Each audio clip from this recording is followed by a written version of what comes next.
Picture a place so cold your breath turns to ice before it even leaves your lips. While every other animal on Earth runs for cover, one father marches straight into the storm. He isn't crazy, he's just the most dedicated parent in the universe. Antarctica isn't just a continent, it's a fortress of jagged blue ice and winds that can strip the skin from bone. As the sun sets for the final time this year, the emperor penguins begin a journey of 100 miles. They're leaving the safety of the ocean, their only source of food. They're walking away from their survival kits and heading towards a frozen desert where nothing grows and nothing survives. This is a march of pure instinct, driven by a legacy millions of years old. Every step drains their internal battery. You won't hear anything here except the scream of the wind and the rhythmic crunch of ice under their claws. They're walking into a trap of ice, and they're doing it on purpose. But there's a method to the madness. This frozen hell is the only place safe from predators. No leopard seals or orcas can survive this deep in the interior. To keep their families safe, these birds have chosen the most extreme fortress on Earth. After weeks of trekking, the colony reaches the breeding grounds. The female lays her single, precious egg, but she's spent. She hasn't eaten in weeks and her body is reaching its limit. Now comes the most dangerous relay race in nature. The torch must be passed. This isn't like a baton in a race, it's a heartbeat in a freezer.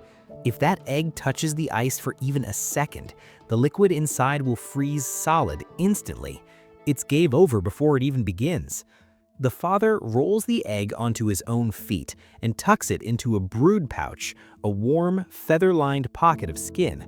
He's now the egg's only source of life in a world of absolute zero. Once the transfer is complete, the mother leaves. She has to get back to the sea to replenish her energy, leaving the father behind. It's a lonely, silent goodbye. He'll stand there for the next 2 months. No food, no water, no movement. Just him, the egg, and the most brutal winter on the planet. He's transitioned from a hunter of the sea to a living, breathing incubator of the ice. The sun finally drops below the horizon, and it won't return for months. Darkness swallows the continent. This is when the true test begins, as the mercury screams down to -80 degrees. To survive this, the fathers do something seen nowhere else in nature. They form a huddle. Thousands of birds packed together so tightly that they become a single giant breathing organism. It's a masterpiece of social cooperation. The birds on the outside take the brunt of the 100-mile-per-hour winds, but they don't stay there. They slowly shuffle toward the warm center, while those inside cycle out to take their turn in the cold. It's a selfless machine. Inside this living furnace, the temperature can reach a staggering 100 degrees Fahrenheit. It's a tropical microclimate in the middle of a polar hell. This shared warmth is the only thing keeping those eggs alive. But standing still is its own kind of torture. They haven't eaten for months. Their bodies are burning through their fat reserves just to stay upright. They're literally wasting away to protect a future they haven't seen yet. You have to appreciate the patience required here. It's not just a physical battle, it's a psychological one. 4 months of sensory deprivation, shivering, and starvation. This is what ultimate sacrifice looks like. In the darkest, coldest place on Earth, these fathers are the only source of light and heat. After 65 days of standing in the absolute darkness, something shifts. It's a sound so faint you'd miss it in the wind. A rhythmic tapping starts to echo from beneath the father's brood pouches. It's the sound of a shell cracking, the first heartbeat of a new generation. These chicks are born into the most hostile nursery on the planet, and their arrival brings a new, terrifying problem. The fathers haven't eaten in nearly 4 months. They are hollow versions of the kings they once were, skeletons wrapped in feathers, wasting away. They've reached the very edge of biological possibility. Yet now they have a hungry mouth to feed. Nature has one final desperate trick up its sleeve for this moment. Even though the father is starving, his body produces a concentrated, milky substance from his throat. It's a biological last meal, a tiny reserve of protein and fat to keep the chick alive for just a few more days. The chick itself is a tiny ball of silver-gray fluff, a fragile spark of life in a world of ice. It is completely helpless. If it slips off its father's feet for even 60 seconds, the cold will claim it. The stakes have never been higher. Every father in the colony is now scanning the horizon. Their eyes are searching, pleading for the one thing that can save them both, the return of the mothers.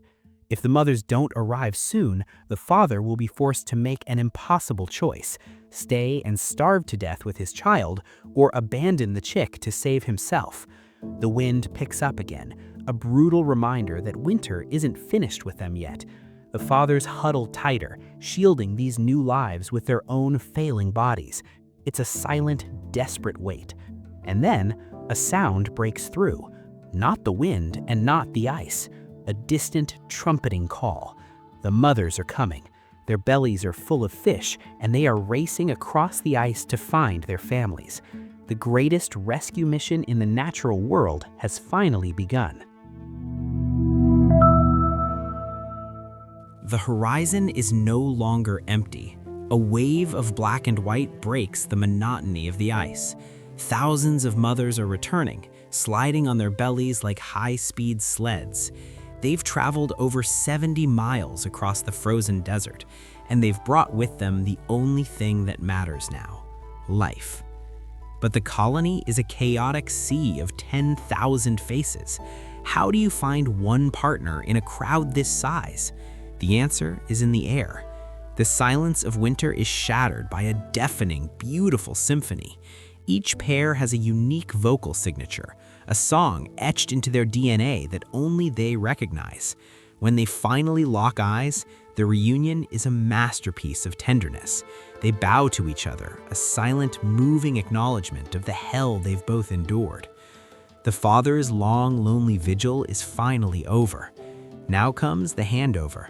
For the first time in 65 days, the father must let go. He watches as the mother provides the first fresh meal the chick has ever tasted. It is the final passing of the torch. But for the father, there is no time to rest. His body is at the breaking point. He hasn't eaten in 4 months. He is a shadow of the king he once was. His internal organs have begun to shrink to save energy. If he doesn't reach the ocean soon, he won't survive the journey back. He begins his final trek alone, a silent king returning to the water. When he finally reaches the edge of the ice, where the white desert meets a deep blue, he doesn't hesitate. He dives. The very element that nearly killed him is now his only salvation. Beneath the waves, he's no longer a wobbling, starving bird. He's a torpedo, a master of the deep. As the sun finally stays above the horizon, we are reminded of a simple truth. If Earth were to reset tomorrow, these are the creatures that would lead the way. They teach us that survival isn't about being the strongest, the loudest, or the most aggressive. It's about the quiet, stubborn refusal to give up. It's about the warmth we can give to one another when the world turns cold. In the heart of Antarctica's deadliest winter, life didn't just survive, it triumphed.